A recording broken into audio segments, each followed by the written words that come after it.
পর্যবেসিত করতে উনি পর্যাপ্ত ভূমিকা রাখতে পেরেছে কিনা, নাকি উনি ব্যর্থতায় পর্যবেসিত হয়েছে? মাননীয় স্পিকার।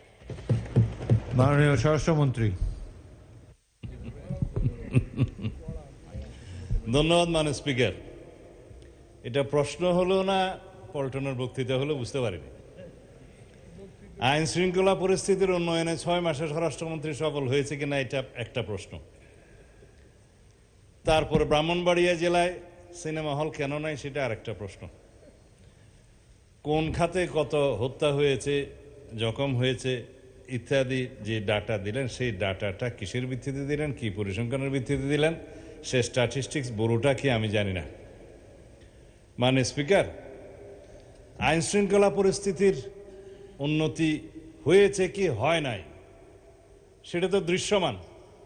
বাংলাদেশে আজ পর্যন্ত বর্তমান সরকার দায়িত্ব নেওয়ার পর থেকে এই মুহূর্ত পর্যন্ত যত হেনিয়াস ক্রাইম হয়েছে, অপরাধ সংগঠিত হয়েছে, 24 ঘন্টা 48 ঘন্টা ক্ষেত্র মতো 7 ঘন্টার ভিতরে অপরাধী গ্রেপ্তার হয়েছে,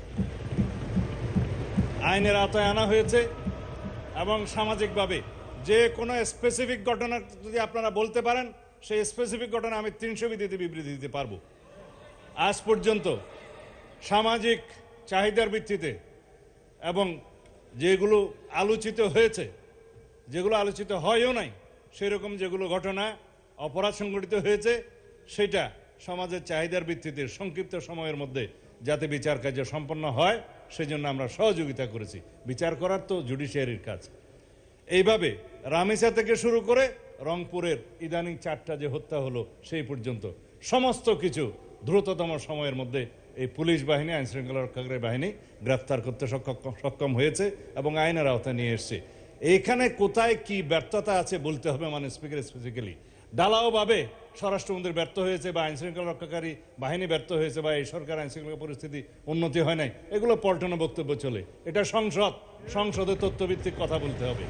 যদি কোনো স্পেসিফিক ঘটনার কথা আপনারা বলেন, সেই ঘটনার প্রেক্ষিতে আমরা 300 বিধিতে বক্তব্য দিতে পারবো মানে স্পিকার। কিন্তু যদি কাগজ নিয়ে বলা হয় এতটা হত্যা হয়েছে, এতটা খুন হয়েছে, সেটা তো কিসের স্টেটমেন্ট আমরা জানি না। আমরা গতবারও সংসদে আমরা 300 বিধিতে বক্তব্য দিয়েছি, স্টেটমেন্ট দিয়েছি এবং সংসদের জেনারেল আলোচনার মধ্যেও বলেছি, ডাটা দিয়েছি। তার মধ্যে আমরা প্রত্যেকটা পরিসংখ্যান করে প্রত্যেকটা অপরাধ ভিত্তিক চিত্র আমরা তুলে ধরেছিলাম। তখন কেউ বলতে পারে না মানে স্পিকার।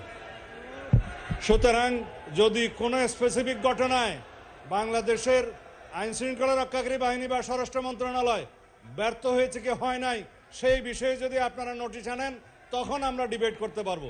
ধন্যবাদ মাননীয় স্পিকার।